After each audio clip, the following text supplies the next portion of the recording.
Bună ziua! Cum v-am promis, în acest video tutorial vă vom arăta cum să faceți un fluier din cucută. Vă trebuie cucută, dar nu vă trebuie de aceea pătrățoasă, că aceea va fi seacă. Uitați! Vedeți? Cucută. Vă voi arăta în două feluri. Primul fel. Ambele sunt identice, dar depinde, poate sunteți în pădure, n-aveți ce face. Se taie două crengi. Uitați, să rămână așa.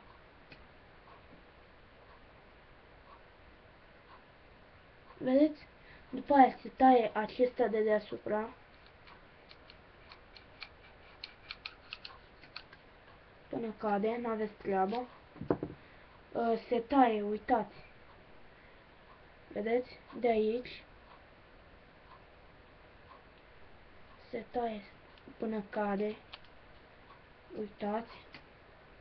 Se face. Vedeți? E cum ar trebui să arate.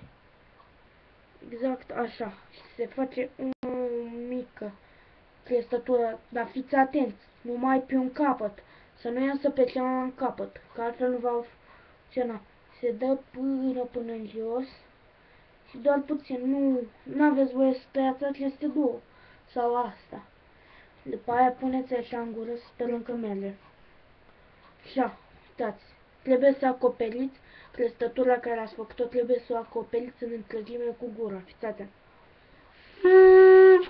Dacă o doriți puțin mai sunt mai puternică și mai subțire, uitați. Acum nu mai merge. Fiindcă am tăiat prea mult. Așa. Am să încerc, că e imposibil, am să încerc să fac și din una mică. Da, este cam greu, deoarece aceasta, fiind foarte mică, s-ar putea să nu iasă. Da, hai să încercăm totuși. Știți cum se zice, încercarea marționare.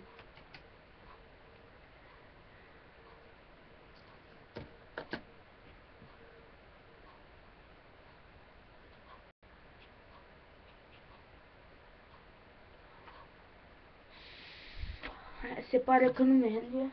Și acum vă voi arăta a doua metodă. Uitați, aceasta fiind mai lungă, tăiem sau rupem, cum dorim. Eu am să rup. Dar să aveți grijă să rămână, uitați, așa. Uitați, astea se rupe frumos, așa, să rămână. Nu contează dacă veți rupe puțin mai mult. Tot același efect va avea. Și aceea, asta se rupe la fel. Uitați, s-ar putea să fie prea mare. Și ca să faceți, nu vă fie frică că aceasta n-are niciun gust. Altfel, are un gust simplu. Faceți credinței.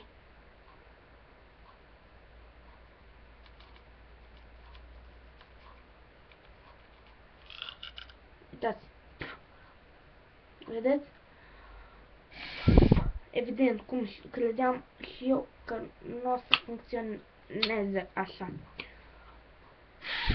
Uite așa. Fiind prea groasă.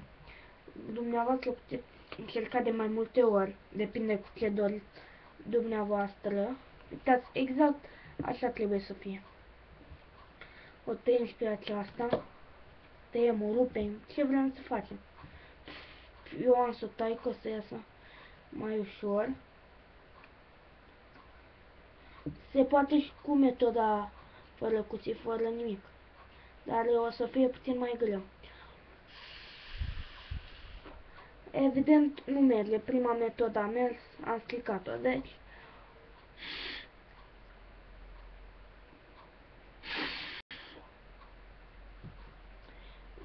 vă urez distracție plăcută. Și nu uitați să dați like fan Trăsniții Facebook.